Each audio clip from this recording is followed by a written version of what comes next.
Hi everybody, I'm here today with Tonya Fines. We're talking about her new book, How to Be a Media Socialite and Monetize Your Passion. Tonya, tell us, what inspired you to write this book? Well, honestly, my life pretty much blew up, and I found myself in a new city where I really didn't know many people at all, and I needed to do something really quick to build a life again. I was essentially starting over a quite my life when I didn't think that would be happening, and I had very few resources, and I needed to eat and pay rent, and so this book is really, what I did, how I did that, and started, building a career. So this is your story about rebranding yourself, basically. Tell me, what's the Chapter 1 title? Chapter 1 title is The Ch1 Stands Alone in 500 Straight Feet. That's great. Explain that title to us. Well, basically, that's where I landed. I ended up in Tampa. I had a very, very tiny apartment. It was maybe a little over 500 square feet, but not much.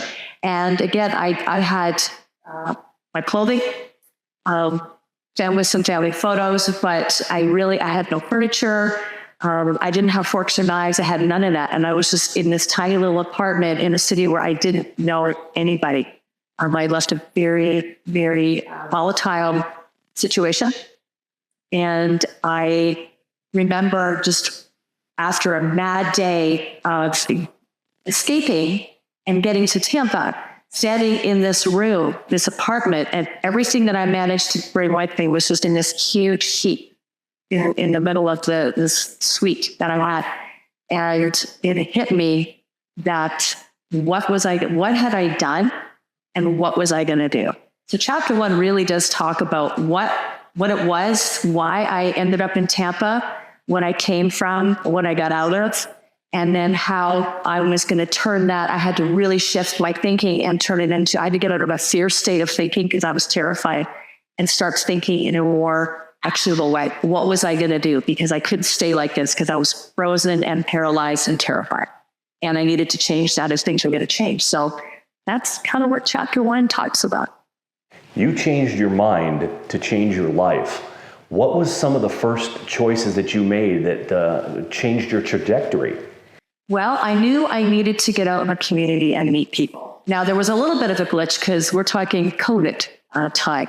Now, luckily in Tampa and much of Florida, we sort of got out of some of those hardcore restrictions a little earlier than some other cities and states, but still I was limited. So initially, when I first got to Tampa, there wasn't a lot I could do. There wasn't a lot of places I could go, but I knew I needed to start finding out what was in my community, who was in my community. And previously, the thought of networking, it was pretty much right out there with speaking in front of people. It terrified me. I would rather be in a room and just watch people and listen to conversations. But I'm not really one to walk up and shake your hand and introduce myself. But I knew I had to change that because I was in charge. I was in control. And if I wanted things to change, I needed to change the way I had done things.